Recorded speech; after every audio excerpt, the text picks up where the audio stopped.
Sí.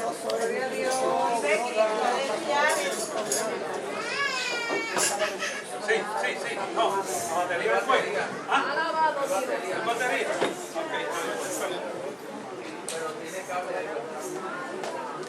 Dios bendiga en esta noche a la iglesia. Que el Señor bendiga más a la iglesia esta noche. Estoy bien contento, bien regocijado de poder estar aquí con ustedes para predicar lo que es la palabra del Señor. Su pastor y su esposa los llevamos en el corazón, son siervos del Señor, y desde que los conocimos, lo único que han hecho es bendecir nuestras vidas. Bendecir nuestras vidas con sus oraciones y con sus actos de presencia, de muchas formas y de muchas maneras. Tienen unos pastores bajados del cielo. Y yo sé que ustedes están seguros de esos. Conmigo, como bien mencionó el pastor, anda mi familia, anda mi padre, anda mi madre, mi hermano y una hermana y buena amiga en el Señor, la hermana Dorcas. Y estamos bien contentos, bien regocijados, como mencioné anteriormente, para poder, estar aquí y predicar lo que es la palabra del Señor. Quisiera que estuviésemos puestos sobre nuestros pies y me acompañara en esta ocasión al Evangelio según San Juan. Evangelio según San Juan, el capítulo 15.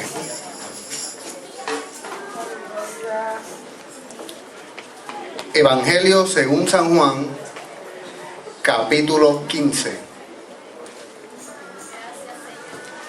Vamos a estar tomando en consideración los primeros 5 versos de este capítulo. Evangelio según San Juan, capítulo 15, versos del 1 al 5. Todavía veo unos hermanitos buscando en la Biblia. Para los que no saben dónde está Juan, está después de Génesis y antes de Apocalipsis. Cualquier parte de esa trayectoria probablemente lo van a encontrar, ¿ok? Después de Génesis y antes de Apocalipsis. Evangelio según San Juan, capítulo 15, versos del 1 al 5. ¿Todo el mundo lo tiene? ¿Lo tenemos? Leemos la palabra en el nombre del Padre, del Hijo y con la comunión del Espíritu Santo. Amén. Yo soy la vid verdadera y mi Padre es el labrador. Todo pámpano que en mí no lleva fruto lo quitará, y todo aquel que lleva fruto lo limpiará, para que lleve más fruto.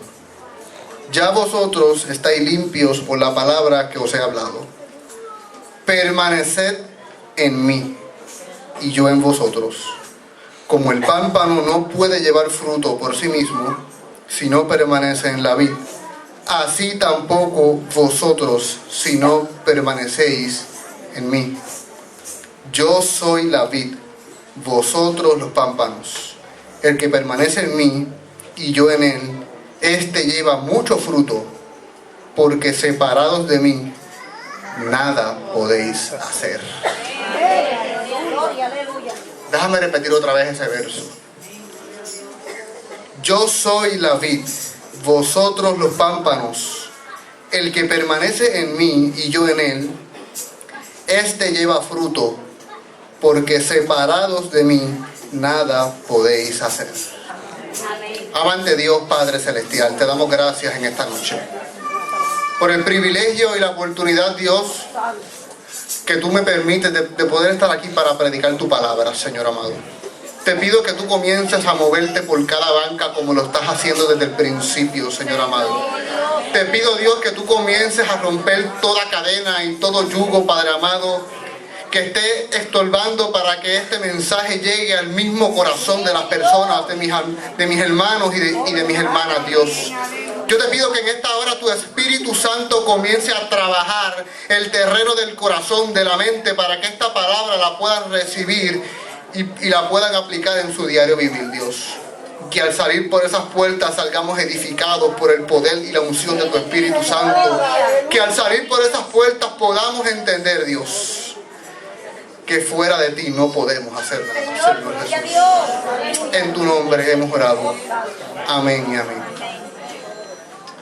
Dígale a la persona que está a su lado: Dios no es una prioridad. Dígale. Dios no es una prioridad. Ahora dile: Dios es la prioridad.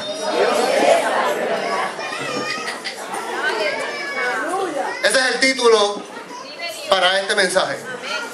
Dios no es una prioridad, Dios es la prioridad. La historia nos regala un sinnúmero de personas, de héroes, de hombres y mujeres que podemos llamar célebres por sus grandes triunfos, por sus conquistas y por todas las cosas que hicieron. Pero dentro de la historia hay un personaje que a mí siempre me ha llamado la atención, y buscando yo información sobre este personaje, les quiero traer los puntos más importantes de su vida. Y voy a comenzar así. A los 7 años empezó a trabajar para ayudar a sostener a su familia, ya que ambos padres se quedaron sin hogar y sin trabajo. A los 9 años su madre muere. A los 22 años fracasó en todos sus negocios empresariales. A los 23 años de edad fue derrotado en las elecciones de legislador y no pudo entrar a la Facultad de Derecho. A los 24 años se declaró en bancarrota y pasó 17 largos años de su vida pagando todas las deudas que debía a todos sus amigos. A los 25 años fue derrotado nuevamente en las elecciones para ser legislador. A los 26 años, cuando estaba a punto de casarse, su novia fallece y estuvo un año viviendo en una profunda depresión. A los 27 años tuvo una crisis nerviosa y pasó 6 meses en cama. 3 de ellos fueron en coma. A los 29 años fue derrotado en las elecciones para ser representante del Estado. A los 31 años no pudo formar parte del colegio electoral. A los 34 años fue derrotado en las elecciones al Congreso. A los 37 años fue derrotado por segunda vez en las elecciones del Congreso. Y a los 39 años fue derrotado por tercera vez en las elecciones del Congreso. A los 40 años no fue aceptado para un trabajo como alto funcionario del Estado. A los 45 años fue derrotado en las elecciones para ser senador. A los 47 años fue derrotado en las elecciones del Partido Republicano para candidato a vicepresidente del país. Obtuvo menos de 100 votos en toda la nación. A los 49 años fue derrotado nuevamente en las elecciones del Senado. Y a los 51 años fue elegido presidente de los Estados Unidos.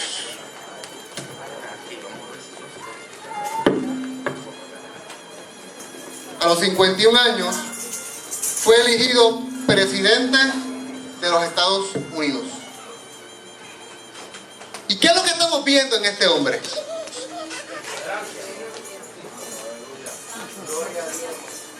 ¿Qué es lo que vemos en la figura de Abraham Lincoln?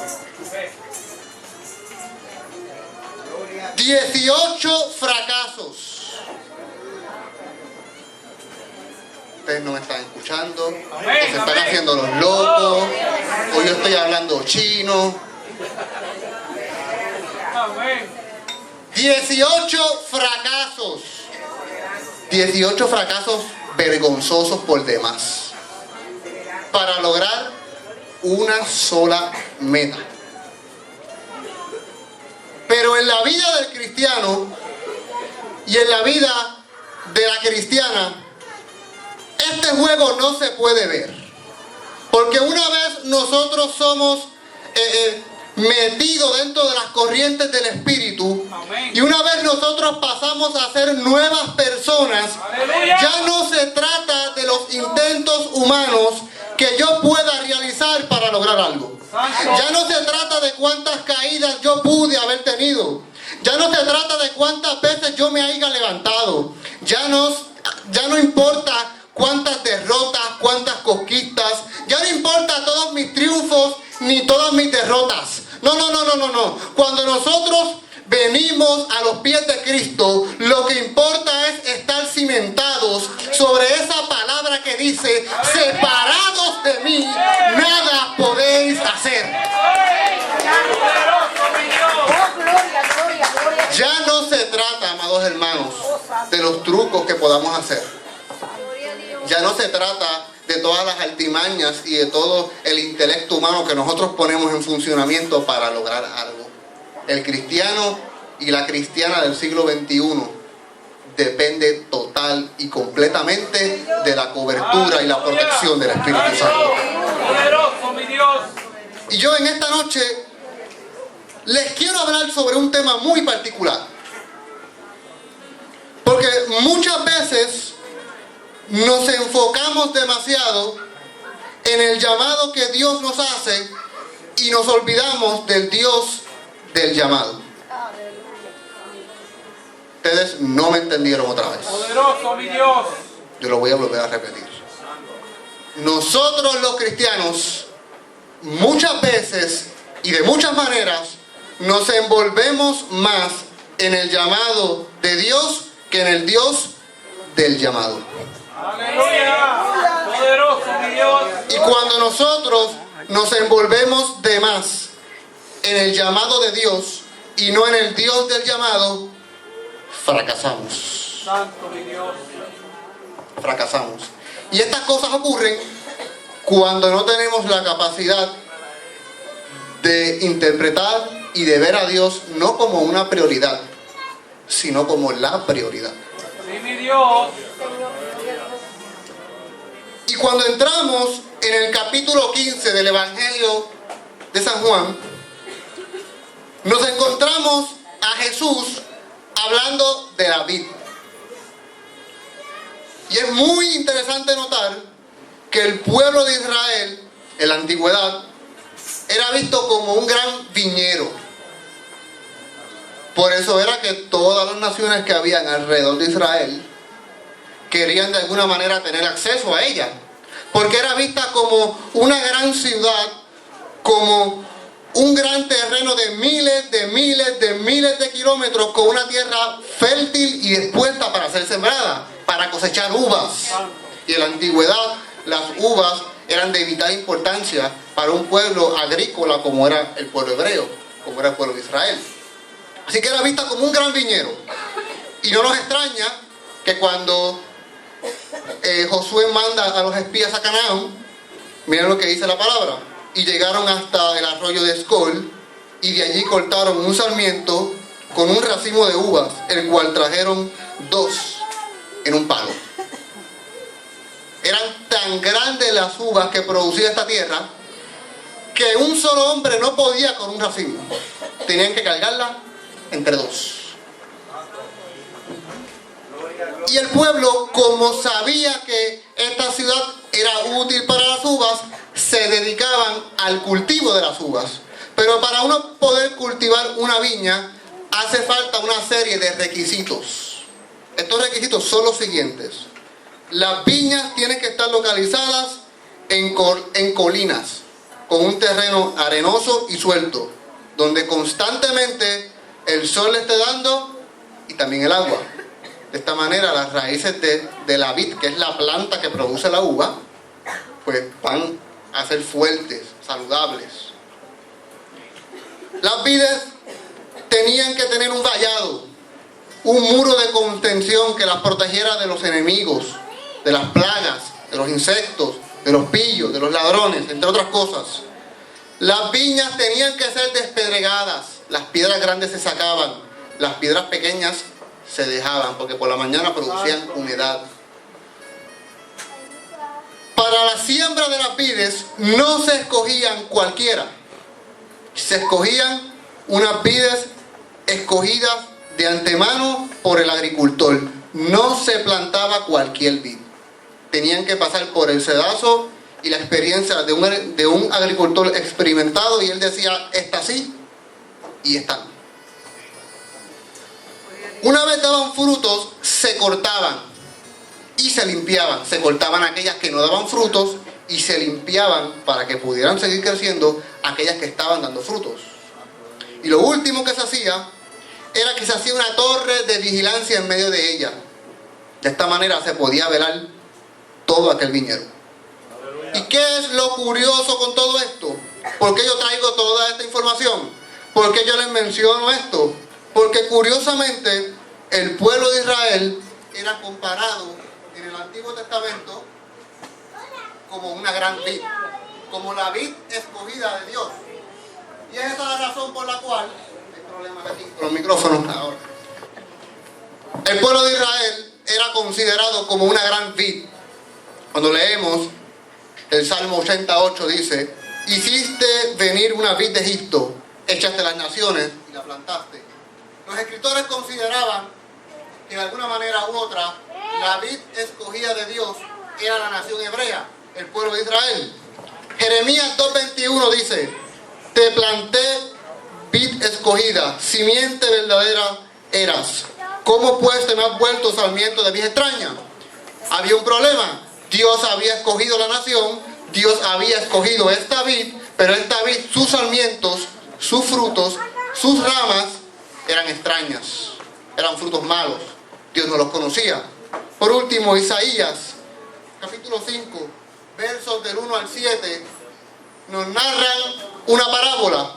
Y en esta parábola se hace mención de la vid como la nación de Israel. Y dice Dios, tenía mi amado una viña en una ladera fértil, una ladera, una colina. La había cercado y despedregado y plantado de vides escogidas. Había edificado en medio de ella una torre y hecho también en ella un lagar. Y esperaba que diese uvas y dio uvas silvestres. Las uvas silvestres son uvas amargas. Son uvas que no salen con el mismo sabor que salen las uvas que normalmente nosotros comemos. ¿Y cuál es el problema que estamos viendo aquí? Que Israel, siendo la vid escogida por Dios, estaba dando malos frutos. Ustedes no me entendieron otra vez. Lo voy a volver a repetir. Israel, siendo la nación escogida por Dios para llevar a cabo su función en la tierra, habiendo Dios labrado esta tierra, habiendo Dios trabajado con esta nación, sus frutos no eran buenos, eran frutos amargos. Poderoso mi Dios. Aleluya. Eran frutos amargos. ¿Por qué eran frutos amargos? Porque este pueblo se envolvió tanto en sus trabajos como nación escogida. Escucha bien, se envolvió tanto en sus quehaceres y en sus deberes como nación escogida. Se envolvieron tanto en la lectura de la Torá, en la reflexión de las Escrituras, en la reflexión de cada una de las palabras de Moisés, que se olvidaron del Dios de Moisés. Aleluya. Santo. Se envolvieron tanto en su búsqueda por lo que Dios les había dado y en los talentos y en todas las bendiciones que Dios les había dado, y se olvidaron del Dios del talento y el Dios que los escogió. Mi alma te alaba. Y muchas veces nosotros actuamos de la misma manera.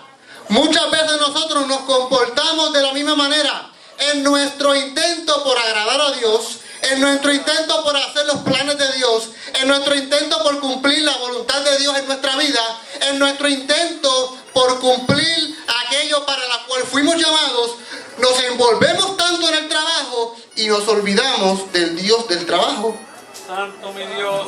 Gloria a Dios. Y nos olvidamos que lo realmente importante no es mi ministerio, lo verdaderamente importante no es mi trabajo, lo verdaderamente importante no es hacer algo para la gloria y la honra del Señor. Lo más importante no es predicar, lo más importante no es cantar, lo más importante es el Dios a quien quien tú le cantas. Lo más importante es el Dios a quien tú le predicas. Lo más importante es el Dios que te llamó. Lo más importante en esencia es Dios mismo.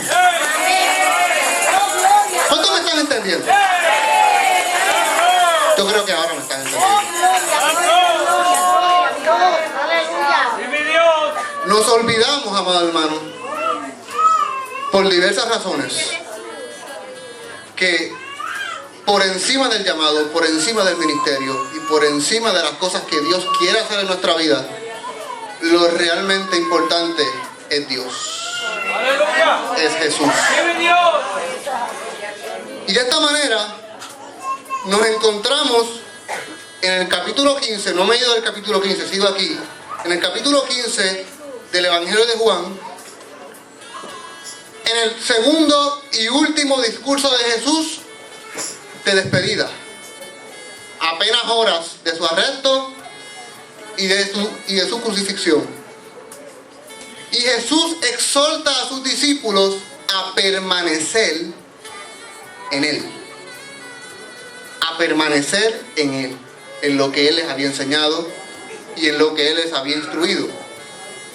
Y para demostrar la manera perfecta de permanecer firmes en Él, Jesús utiliza el símbolo y la alegoría de la vid. Aleluya. Utiliza el símbolo y la alegoría de la vid. Y el Evangelio de Juan se peculiariza, tiene una característica que lo distingue de todos los otros evangelios, y son las famosas frases de Jesús con las cuales Él se llama a sí mismo yo soy, lo que en griego se conoce ego eimi, yo soy. Amén. Y todos los versos que hablan de yo soy enfatizan en la necesidad de estar en Cristo para tener una vida espiritual plena. Ustedes no me entendieron. Aleluya. Santo. Voy a repetir otra vez. Todos los versos en los cuales Jesús se autodenomina yo soy hacen referencia a estar en Cristo para tener una vida espiritual plena, completa. Mi Dios. Mi Dios. Yo soy fue el nombre que utilizó Moisés para revelarse, fue el nombre que utilizó Jehová para revelarse a Moisés en la zarza. Y Jesús se identifica claramente con ese nombre y dice yo soy, y después del yo soy siempre utiliza una metáfora, un símbolo para explicar algo profundo de su naturaleza divina humana al mismo tiempo. Y vemos que en la Biblia hay 6 yo sois. Déjenme explicarles esto rapidito. El primer yo soy la puerta. Solamente a través de Jesús logramos entrar y salir de sitios de refugio. Yo soy el buen pastor. Solo Jesús nos conoce a perfección y sabe lo que necesitamos. Yo soy el pan de vida. Solo en Jesús hallamos aquello que puede llenar nuestra alma espiritual y nuestra alma carnal. Yo soy la luz del mundo. Solo en Jesús encontramos el sentido y el propósito de nosotros aquí en esta vida. Aleluya. Yo soy el camino, la verdad y la vida. Solo en Jesús tenemos salvación. Sí, mi Dios. Ahora entiendes por qué Jesús dice: separados de mí nada podréis hacer. Es que Jesús es la puerta. Solamente en Él encontramos refugio. Es que Jesús es el buen pastor, aquel que te conoce completo, de arriba abajo, aquel que sabe de lo que tú tienes necesidad. Es que Jesús es el maná que cayó del cielo, es el pan de vida que puede llenar todo aquello que nosotros tengamos falta. Es que Jesús es la luz del mundo, es esa gran linterna que alumbra toda tiniebla, toda oscuridad. Es que Jesús es el camino, la verdad y la vida. Y fuera de Él no tenemos salvación. Fuera de Él no podemos hacer nada. Fuera de Él no somos nada. Con Jesús lo tenemos todo. Y sin Jesús estamos perdidos, estamos errantes. Pero solamente nos podemos dar de cuenta de esto, podemos entender esto, cuando entendemos que Dios no es una prioridad, que Dios es la prioridad. Sí, mi Dios. Poderoso, Santo. Señor. El sexto yo soy de Jesús es el que acabamos de leer, donde Él dice, yo soy la vid verdadera. Voy a tomar un poco de agua, me permite. Sí. Gloria, Padre. Gloria a Dios. Santo, eres maravilloso, mi Dios. Oh, gloria, gloria, Santo eres. Yo soy la vid verdadera. Anteriormente, minutos atrás, dije que la vid en el Antiguo Testamento era la nación de Israel. Y la nación de Israel fue puesta en el Antiguo Testamento ¿para qué? ¿Cuál era el propósito de Israel en el Antiguo Testamento? El propósito de Israel en el Antiguo Testamento era proyectar la luz de Cristo al mundo a través de la ley. Anunciaba el camino del Salvador a través de las obras de la ley. Pero Israel nunca supo entender eso. Israel nunca tuvo la capacidad para poder llevar a cabo esto. Sus frutos siempre fueron malos. Y como Israel fracasó como nación para proyectar a Cristo, Jesús dice en este verso, yo soy la vid verdadera. Yo soy la nación de Israel. Yo soy aquel a través del cual te vas a encontrar con el Padre. Aleluya. Yo soy aquel a través del cual vas a encontrar refugio. Yo soy aquel a través del cual vas a encontrar paz. Yo soy aquel a través del cual vas a encontrar el camino que te va a conducir directo al cielo. Yo soy el que te doy la fortaleza. Yo soy el que te doy la paz. Yo soy el que te lleno de amor. Yo soy el que te levanto. Yo soy. Aleluya. Oh, gloria. Yo soy. Padre. Toda la gloria es Dice tuya, nada, Señor, aleluya. Dice el verso 2. Oh, gloria. Una vez que Jesús aclara de antemano que Él es el Israel encarnado de Dios, esa fuente de salvación, esa vid verdadera, esa planta que tiene sus raíces tan hundidas en la tierra que se mezclan con esos ríos de agua viva que habló capítulos atrás. Una vez que Jesús establece esto de base, dice, todo pámpano, toda rama, ¿verdad?, que no lleve fruto, lo quitará. Y todo aquel que lleve fruto, lo limpiará para que lleve más fruto. Aleluya. Eres Padre. Tenemos a Jesús como este gran tronco. Amén, santo. Las ramas somos nosotros. Sí, mi Dios. Amén, gloria a Dios. Pero las ramas que no den frutos son cortadas Amén. y echadas fuera. Y no dan fruto porque la sábila de la planta no llega hasta la rama. Hay cosas que hay dentro de los troncos de los árboles, hay unos conductos, unos tubos que conducen este tipo de elementos que le da vida a las plantas. Cuando la planta no da fruto es porque esa sábila, porque ese alimento que obtiene de las raíces no lo está recibiendo Amén. y se corta. Sin embargo, aquellas plantas que están dando fruto, el agricultor no las corta, las limpia, las hermosea para que se vean bonitas, Eso es. para que sigan creciendo. Eso es. Por eso el verso 3 dice, ya vosotros estáis limpios por la palabra que os he hablado. Aleluya. Esto es una iglesia limpia. Ey. Amén, santo. Esto es una iglesia llena de las corrientes de agua viva. Esta es una iglesia que está unida, está íntimamente vinculada con ese tronco Oh, de la estirpe de David, que no es otra persona que Jesús. Aleluya.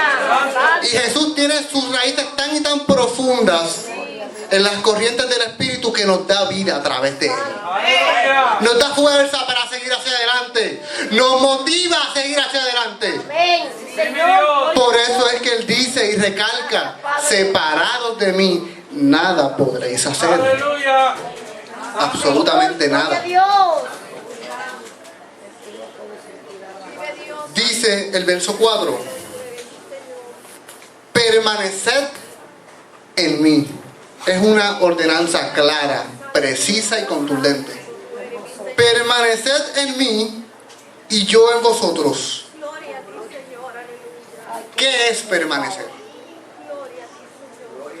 La Biblia fue escrita el Nuevo Testamento Santo. fue escrito en griego, lo que se conocía para aquel entonces un griego vulgar. Cuando digo griego vulgar, no lo digo en sentido peyorativo. Era el griego del pueblo, un griego fácil de entender, un griego sencillo, sin complicaciones, lo que se conocía como el griego koiné. Al ser este idioma tan antiguo, estamos hablando de un idioma que data de 2000 años de atrás, hay unas palabras un poco difíciles para traducir, que los eruditos en esta área, ¿verdad?, del quehacer bíblico, no encuentran la manera de traducirlas. Son palabras antiguas, son palabras con muchos significados, y a la hora de traducirlo de un idioma tan complicado y tan antiguo como el griego al español, se pierde mucha información. Así que cuando nosotros estudiamos la Biblia, es muy importante que vayamos a la etimología misma de la palabra. Y esta palabra es bien curiosa, porque viene de una raíz griega que significa menó. Y menó es mantenerse sin mutuación en un mismo lugar, en un mismo estado y en la misma calidad. Poderoso, mi Dios.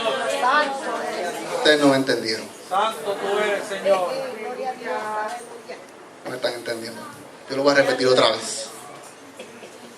Permanecer viene del griego menó. Y menó es mantenerse sin mutación, sin cambio, sin alteraciones, en un mismo lugar, en un mismo estado y en la misma calidad. Aleluya. Jesús nos está diciendo permanecer en mí. Sí, mi Dios. Señor, gloria a Dios. Poderoso Dios. Permanecer en mí. Así que para poder tener una comunión con Dios, para poder permanecer en Jesús, nos es necesario no hacer cambios en dos áreas de nuestra vida: en el estado y en la calidad. En el estado y en la calidad. En el estado de esa relación con nuestro Dios y en la calidad de esa relación con nuestro Dios. Que nada ni nadie nos saque ni nos conmueva de esa relación que tenemos con Dios. Que nada ni nadie nos perturbe, que nada ni nadie nos saque la vista de aquel que es el blanco de la soberana vocación, que es Cristo Jesús. Gracias, Padre, aleluya.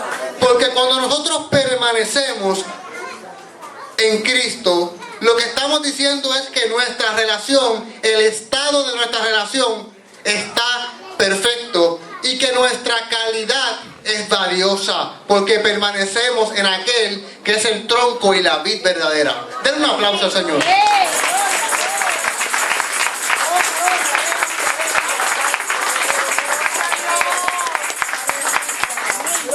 Dado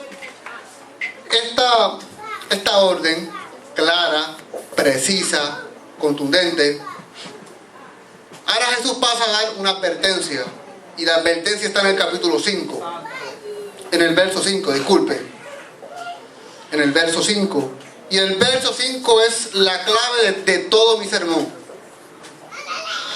Dice: yo soy la vid y vosotros pámpanos. El que permanece en mí y yo en él, este lleva mucho fruto, porque separados de mí nada podéis hacer. ¿Qué es estar separados? Separados viene de una palabra griega que es coris, y lo que significó para el tiempo de Jesús, para las personas a las que Jesús les estaba hablando, para el contexto cultural en el cual Jesús estaba, lo que significó fue establecer distancia y aumentarla entre alguien que se toma como punto de referencia y nosotros. Santo, mi Jesús. ¿No entendieron? Poderoso, mi Dios. Establecer distancia o aumentarla entre alguien que se toma como punto de referencia y nosotros. Cuando Jesús dice separados de mí, lo que está diciendo es que si tú creas distancia entre aquello que es la base, el fundamento que soy yo, y entre ti como persona, vas a fracasar como cristiano. Sí, mi Dios. Vas a fracasar. Porque estás estableciendo una distancia entre aquello que es el punto de referencia tuyo, tu base como cristiano y tú mismo como persona. Te estás alejando de la vid. Te estás alejando del tronco de la vid. Ahora bien, cuando hablamos de distancia, hablamos de dos cosas bien importantes. Cuando hablamos de distancia, hablamos de espacio y hablamos de tiempo. Sí, mi Dios. Cuando hablamos de distancia, hablamos de espacio y hablamos de tiempo. Si yo digo voy a ir de Caguas a Humacao, voy a recorrer una distancia que tiene espacio, pero en ese espacio hay tiempo. El tiempo lo determino yo a la velocidad que vaya. ¿Cierto, verdad? Cuando hablamos de distancia, hablamos de tiempo y hablamos de espacio. Ahora bien, ese espacio es la íntima comunión, la íntima vinculación que debe haber entre el cristiano y Jesús. No puede haber espacio. La iglesia debe confundirse con Cristo. Debe ser una, así como Cristo es uno con el Padre. Sí, mi Dios. No puede haber separación, no puede haber ningún tipo de espacio entre Dios, Jesús y la iglesia. Aleluya. Tiempo. Cuando estudiamos la palabra tiempo en la Biblia, nos damos cuenta que hay dos tipos de tiempo en la Biblia.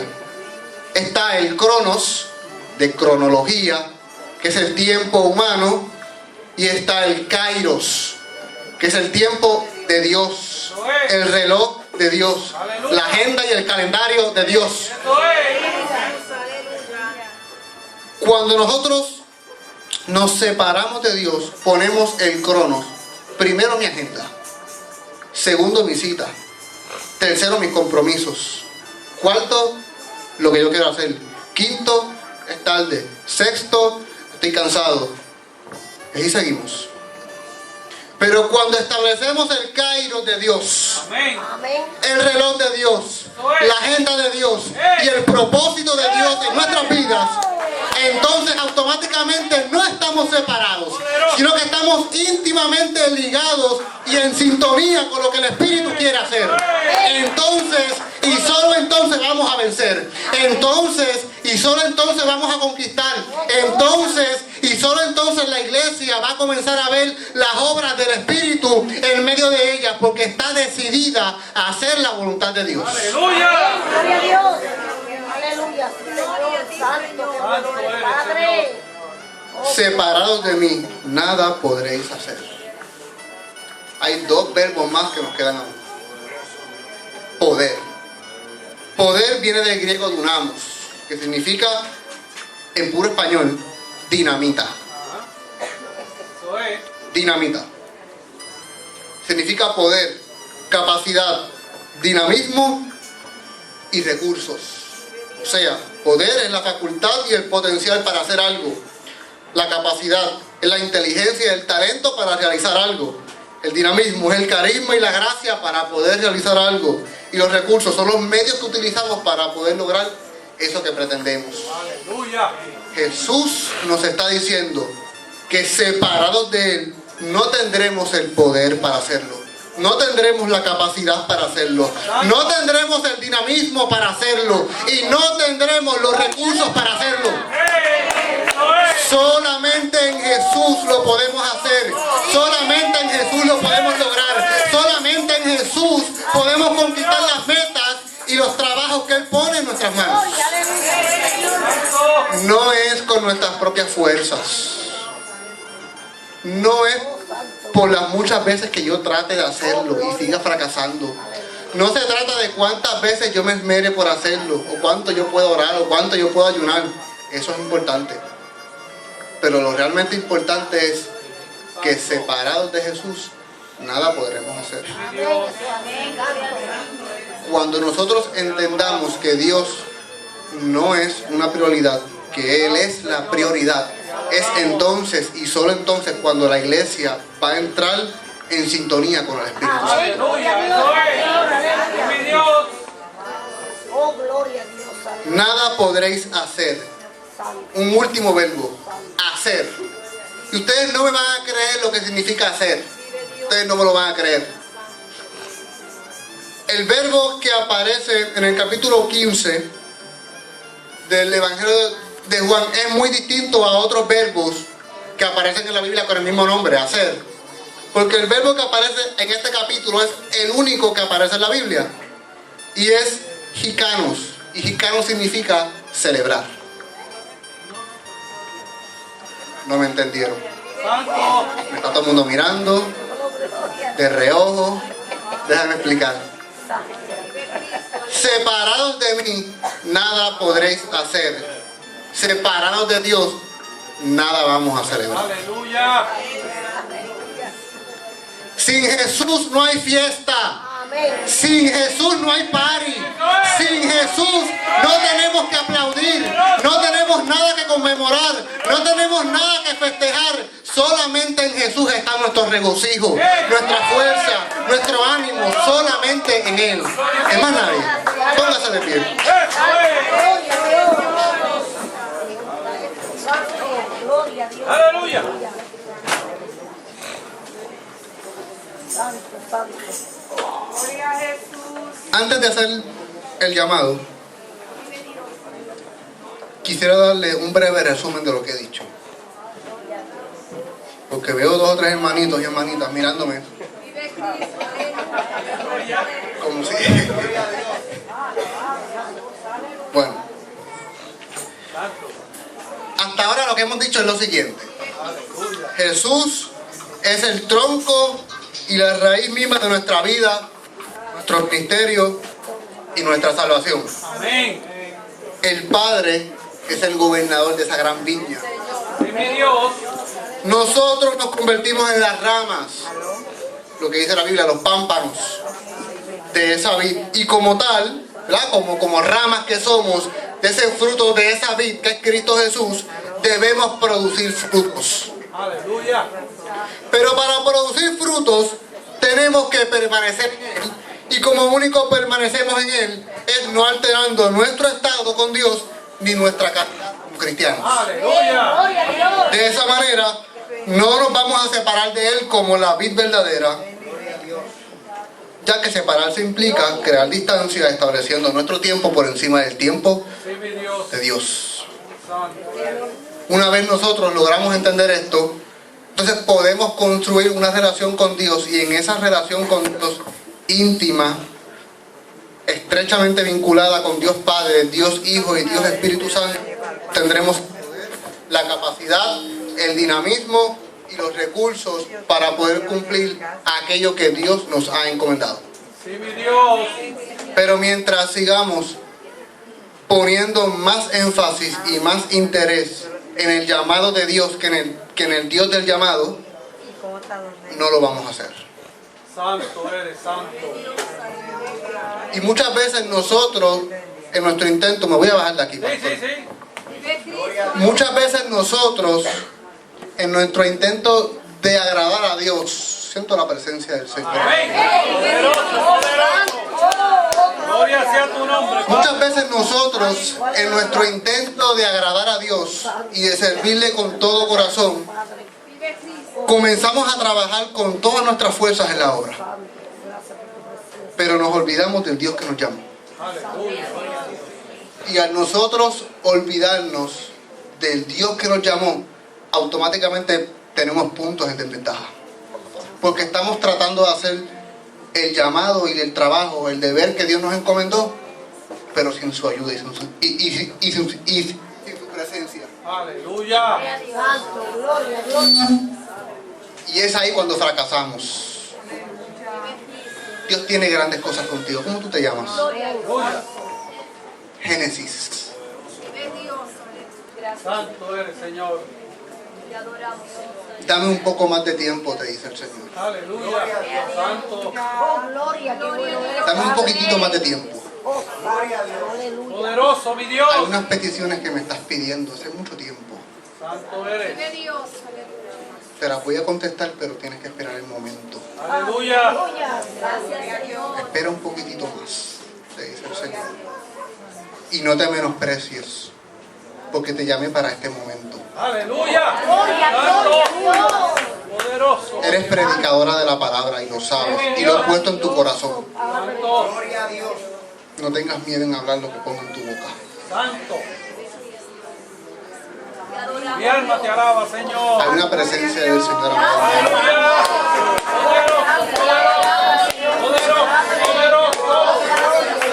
Glorificado sea tu nombre. Aleluya. Gracias, Padre.